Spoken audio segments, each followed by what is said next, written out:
30 मई यानी कि हिंदी पत्रकारिता दिवस। हर वर्ष इस दिन हिंदी पत्रकारिता दिवस के रूप में मनाया जाता है। आखिर इतने वर्षों में पत्रकारिता में कितना बदलाव आया, आज इस खास दिन में जानने के लिए हमारे जनपद के वरिष्ठ पत्रकार रामदत्त तिवारी जी आज हमारे साथ मौजूद हैं। विस्तार से चर्चा करेंगे। सबसे पहले आपका नई सोच नई पहल में स्वागत है। धन्यवाद। वैसे ये गौरव की बात है मेरे लिए कि आपके बगल में मैं बैठा हूँ और आपसे चर्चा करने का मुझे मौका मिल रहा है। तो तिवारी जी, ये जानना चाहूँगा मैं इतने वर्षों में, क्योंकि आप जनपद के वरिष्ठ पत्रकारों में हैं, आपने सारी चीज़ें यहाँ की देखी हुई हैं, कितना बदलाव देखा है पत्रकारिता में आपके समय से, जब आपने पत्रकारिता शुरुआत की थी और आज के दौर में? देखिए, जो मूल तत्व पत्रकारिता का है उसमें तो कोई विशेष बदलाव नहीं है, लेकिन तकनीकी पक्ष में बहुत परिवर्तन आ गया है। एक ज़माना था जब लोग स्वयं ट्रेडल प्रेस पे पत्रिकाएं और पत्र छापते थे और कंपोजिंग भी गणेश शंकर विद्यार्थी से लेकर के मुंशी प्रेमचंद जी को स्वयं करना पड़ेगी।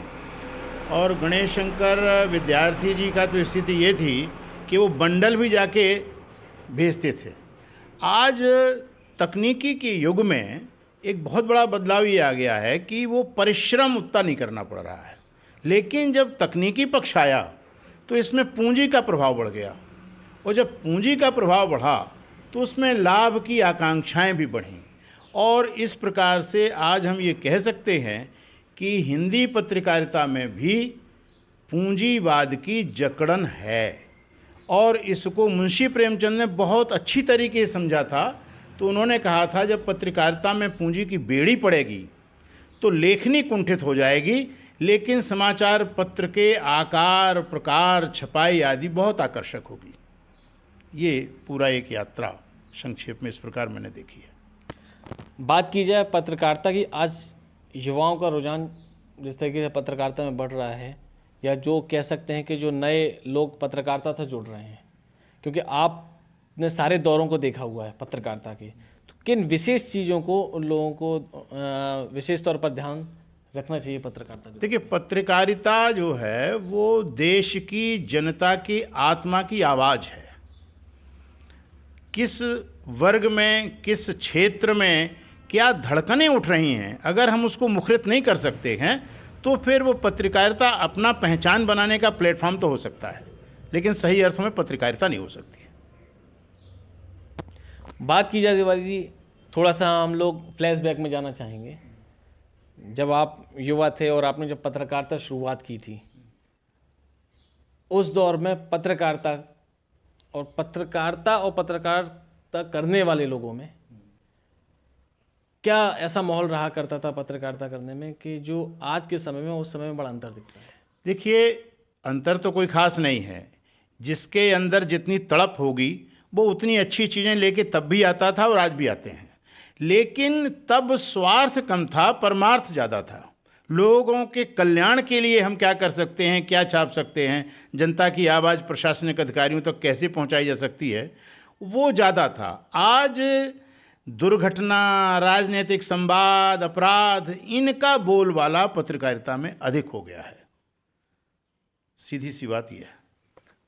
एक विषय में और मैं जानना चाहूँगा आपसे कि जैसा कि हम सब लोग जानते हैं, बुंदेलखंड है, महोबा है, यहाँ के इतिहास से ऐसा शायद कोई ना हो जो परिचय ना हो, फिर भी कहीं ना कहीं ऐसी स्थिति कहाँ उत्पन्न हो चुकी है कि इस बुंदेलखंड क्षेत्र के बाहर यहाँ का इतिहास अब धूमिल होता जा रहा है। क्या ऐसे कारण रह गए हैं कि हम अपनी ही चीज़ों को उसकी व्याख्या नहीं कर पा रहे हैं?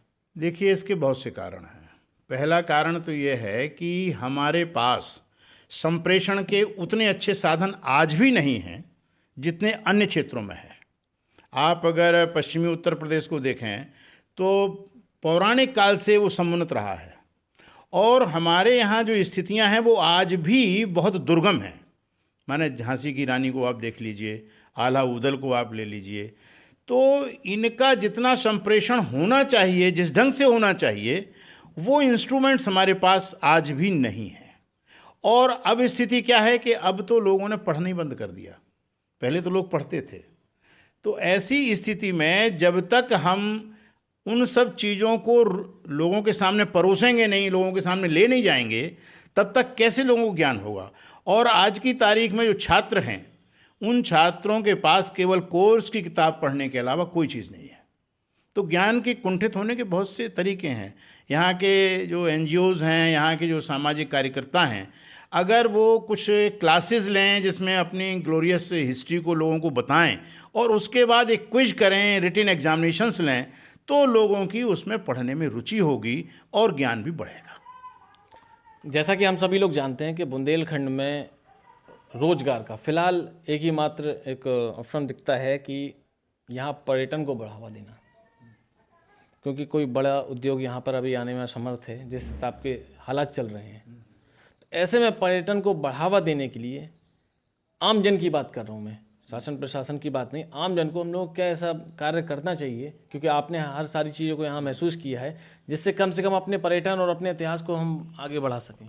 देखिए, पर्यटन को आम जन की जो एक बात है, ये परिकल्पना से परे है। कारण क्या है कि आज का जो वैश्विक मानचित्र है पर्यटन का और जो देश के अंदर का है, वो कुछ निहित हाथों में पूरी तरीके से सिमटा हुआ है। और अगर आप उसको तोड़ना चाहें तो नहीं तोड़ सकते। क्यों? जिस समय लंदन से, वाशिंगटन से, न्यूयॉर्क से लोग चलते हैं हिंदुस्तान में, उनकी प्लानिंग होती है, उस प्लानिंग में आपका इलाका नहीं आता है। और जब वो हिंदुस्तान में आते हैं तो जो दिल्ली से या बॉम्बे से उनके टूर बनाए जाते हैं, उसमें खजुराहो तक तो आते हैं, इधर नहीं आते।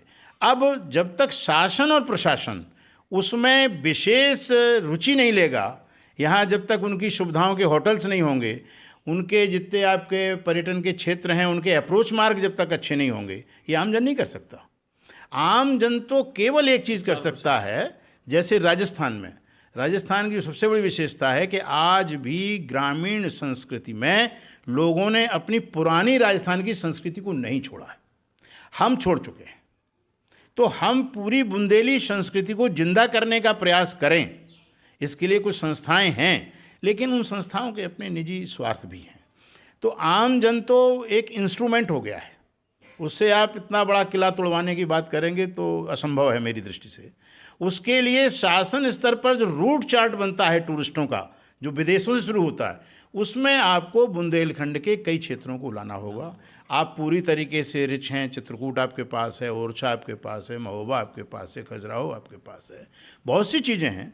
धार्मिक रूप में आपका दतिया भी है, झांसी भी ऐतिहासिक रूप में है।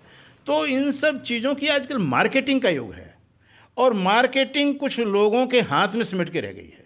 उसको तोड़ने का सिस्टम सरकार ही बना सकती है, हम लोग केवल सुझाव दे सकते हैं।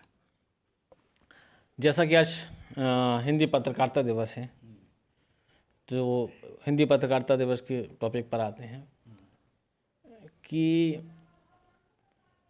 आपने तो मेरे ख्याल से 40 से 45 साल प्लस हो चुके होंगे पत्रकारिता के क्षेत्र में रहते हैं, 66 से हैं।